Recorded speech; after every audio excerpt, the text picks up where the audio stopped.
నంద్యాల నియోజకవర్గం తెలుగుదేశం పార్టీ మహిళా ప్రధాన కార్యదర్శిగా నియమితులైన షేక్ వహీదాను మాజీ మంత్రి టీడీపీ అభ్యర్థి ఎన్ఎండి ఫారూక్ అభినందించారు. ఈ సందర్భంగా ఫారూక్ మాట్లాడుతూ యువత రాజకీయాల్లోకి రావాలని, మహిళలు అన్ని రంగాల్లో ముందుండాలని టీడీపీ అధినేత చంద్రబాబు నాయుడు పిలుపు మేరకు రాజకీయాల్లోకి వచ్చి అనతి కాలంలోని తెలుగుదేశం పార్టీ నంద్యాల అసెంబ్లీ మహిళా ప్రధాన కార్యదర్శిగా నియమితులైన వాహిదా టీడీపీ అభ్యర్థులను గెలిపించేందుకు కృషి చేయాలని కోరారు. ఈ సందర్భంగా వాహిదా మాట్లాడుతూ తెలుగుదేశం అధినేత చంద్రబాబు నాయుడు యువ నాయకులు లోకేష్ పెద్దలు ఎన్ఎండి ఫారూక్ యువ నాయకురాలు బైరెడ్డి శబరిలను ఆదర్శంగా తీసుకుని తెలుగుదేశం పార్టీలోకి సుమారు 200 మంది కుటుంబాలతో రాజకీయ రంగ ప్రవేశం చేశానని, తనకు సహకరించిన ఫారూక్, ఎన్ఎండి ఫిరోజ్, తెలుగుదేశం పార్టీ జిల్లా అధ్యక్షులు మల్లెల రాజశేఖర్లకు ధన్యవాదములు తెలిపారు.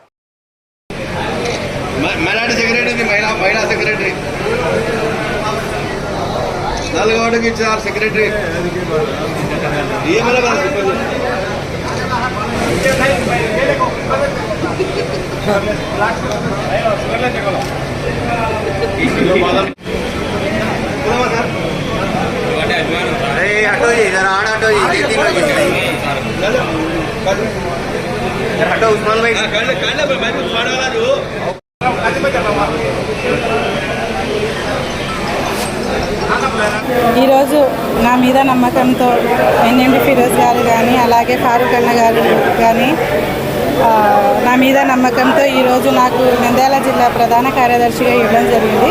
పార్టీ కోసం ఎంతో కృషి చేసి గెలుపు కోసం కృషి చేస్తామని, ఖచ్చితంగా గెలిపించి అన్నగారికి గిఫ్ట్ ఇస్తామని చెప్పేసి కోరుతున్నాను.